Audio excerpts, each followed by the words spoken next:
तो हेलो दोस्तों, कैसे हैं आप लोग। चलो आज हम फिर हिस्ट्री का नया चैप्टर स्टार्ट करते हैं, जो 5वां चैप्टर है, जिसका नाम है मौर्य एवं मौर्योत्तर साम्राज्य। तो चलो आज हम इसे स्टार्ट करते हैं, देखते हैं। और ये बता दूं, ये हम यूपी SSC के शॉर्ट पेपर देख रहे हैं, जो बहुत ही ज़रूरी है पैट के लिए, तो आपके बहुत ही इम्पोर्टेंट है।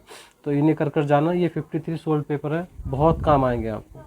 तो चलिए देखते हैं इसका पहला क्वेश्चन, 35वां क्वेश्चन।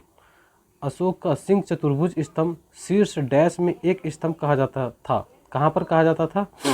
इसका ऑप्शन है डी, सारनाथ। तो चलो इसकी व्याख्या देखते हैं। अशोक का सिंह चतुर्भुज स्तंभ शीर्ष सारनाथ से लिया गया है। इस स्तंभ में 4 सिंह पीठ से पीठ सटाए खड़े हैं। इसे भारत सरकार ने राष्ट्र चिन्ह के रूप में स्वीकार किया है।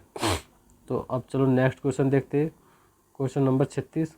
चंद्रगुप्त मौर्य के इस प्रसिद्ध राजनीतिक सलाहकार को निम्नलिखित में सभी नामों से जाना जाता था, इसके अलावा। तो बताना है कि किसके अलावा जाना जाता था। तो इसके देखते हैं ऑप्शन नंबर डी, समुद्रगुप्त। तो ये जो इसकी व्याख्या देखते हैं, चलो आइए। कौटिल्य को भारतीय राजनीतिक विचारों का जनक माना जाता है। इसके अन्य नाम विष्णुगुप्त और चाणक्य है। इन्हें विश्व प्रसिद्ध पुस्तक अर्थशास्त्र की रचना की है। मौर्य वंश की स्थापना में चाणक्य का महत्वपूर्ण योगदान है, जबकि समुद्रगुप्त गुप्त साम्राज्य का महान सम्राट था। इसे भारत का नेपोलियन भी कहा जाता था। नेक्स्ट क्वेश्चन देखते हैं। अशोक के प्रधान शिलालेखों में सबसे बड़ा शिलालेख है। तो सबसे बड़ा शिलालेख कौन सा है? Option C, 13वां।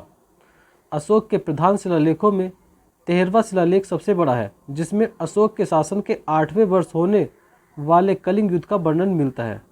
नेक्स्ट क्वेश्चन देखते हैं, क्वेश्चन नंबर 38। अशोक के आक्रमण के दौरान कलिंग या पूर्वी प्रांत की राजधानी कौन सी थी? तो इसका ऑप्शन सही है डी, तोशिला, या इसे तोशिला या तक्षशिला भी कहा करते थे शायद। हाँ,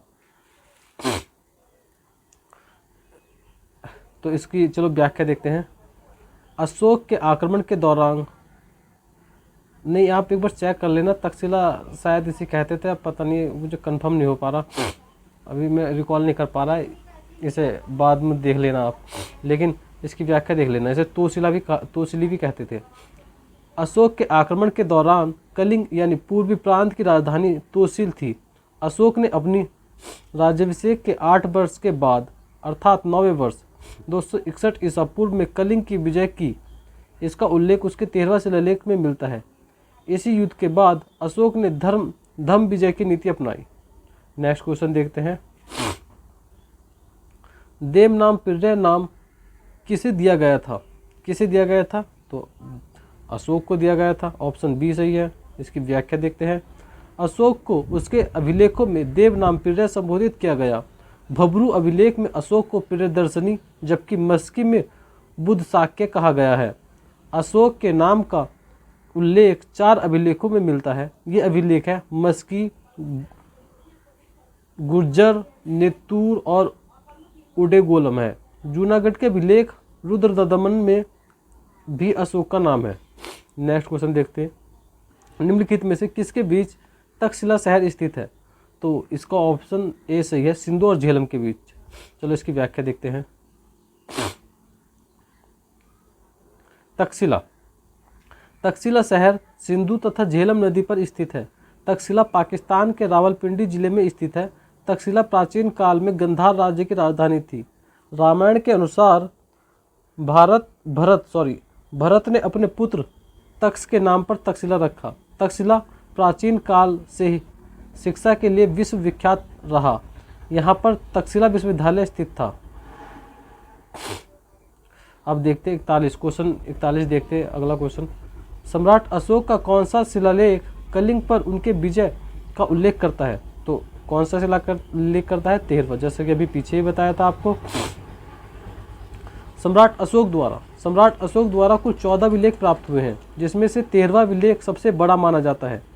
13वें अभिलेख में सम्राट अशोक द्वारा कलिंग पर उनके विजय का उल्लेख करता है। तथा अशोक की धर्म की जीत ग्रीक राजाओं एंटियोकस ऑफ सीरिया, एंटियोक्स मिस्र के टॉलमी तुर्मै और सिकंदर के एपिरस अलिकासुद्रो पर हुई है। अब क्वेश्चन 42वां करते हैं। अशोक के कौन से शिलालेख में ब्राह्मी लिपि का प्रयोग नहीं किया गया? तो कौन से शिलालेख में नहीं किया गया? इसका ऑप्शन बी शाहबाजगढ़ी। शाहबाजगढ़ी एक गांव व ऐतिहासिक स्थल है जो पाकिस्तान के मर्दाना जिले में स्थित है। यह स्थल 30वीं शताब्दी में सम्राट अशोक द्वारा स्थापित शिलालेख के लिए प्रसिद्ध है। इस शिलालेख में खरोष्टी लिपि का प्रयोग किया गया है।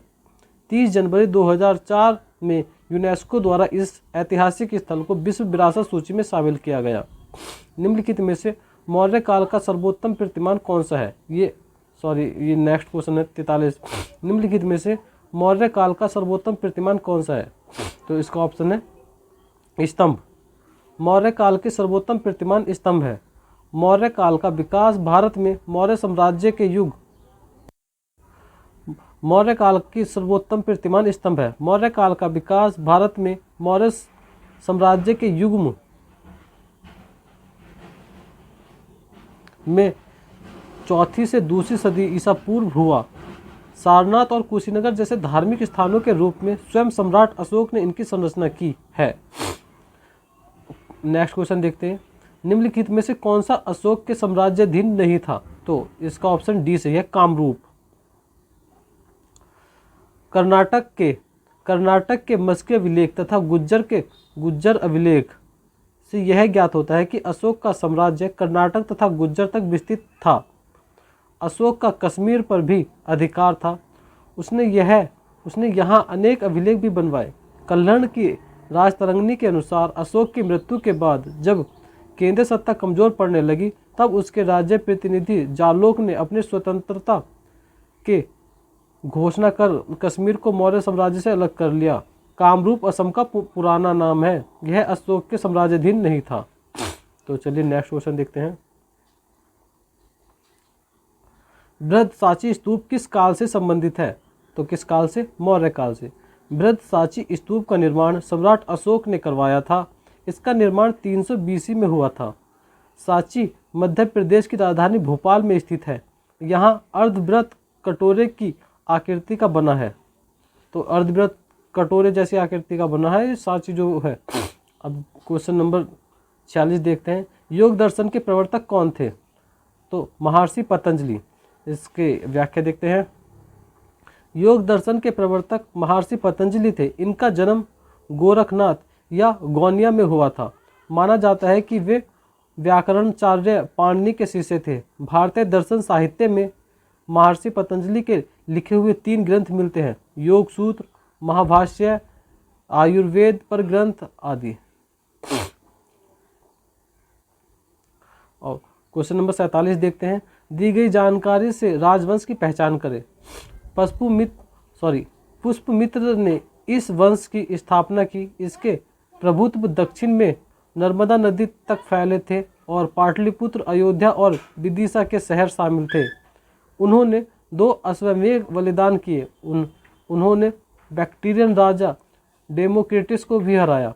राजवंश का 5वां राजा भागभद्र था। पतंजलि के गौरव ग्रंथ महाभाष्य इस समय के दौरान लिखे गए थे। इसका ऑप्शन, इससे कौन सा राजवंश मिलता है? डी, शुंग राजवंश। इसकी व्याख्या देखते हैं। मौर्य वंश के अंतिम राजा बृहद्रथ को उनके सेनापति पुष्पमित्र ने हत्या कर शुंग वंश की स्थापना की। मालविकनी मित्र, दिव्यदान व तारानाथ के अनुसार इसका राज्य नर्मदा नदी तक फैला हुआ था। पाटलिपुत्र, अयोध्या और विदिशा उसके राज्य के प्रमुख नगर थे। क्वेश्चन नंबर 48 देखते हैं।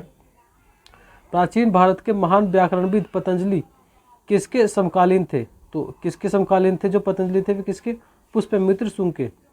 प्राचीन भारत के महान व्याकरणविद पतंजलि शुंग वंश के संस्थापक पुष्पमित्र शुंग के गुरु थे।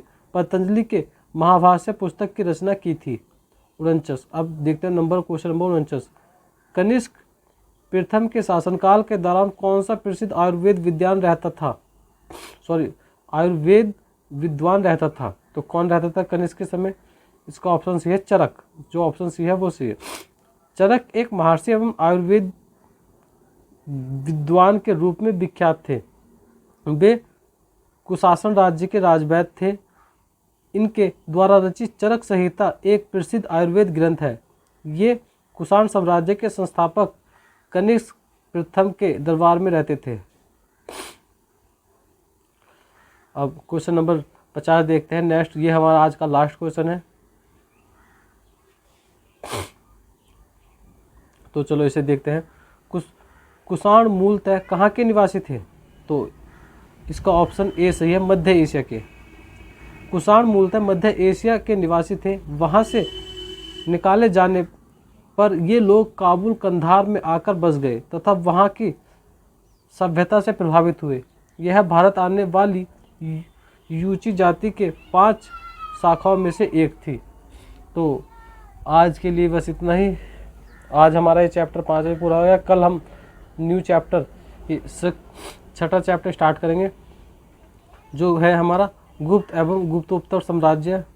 तो आपको पसंद आया हो तो लाइक और सब्सक्राइब जरूर करें और शेयर जरूर करें। धन्यवाद।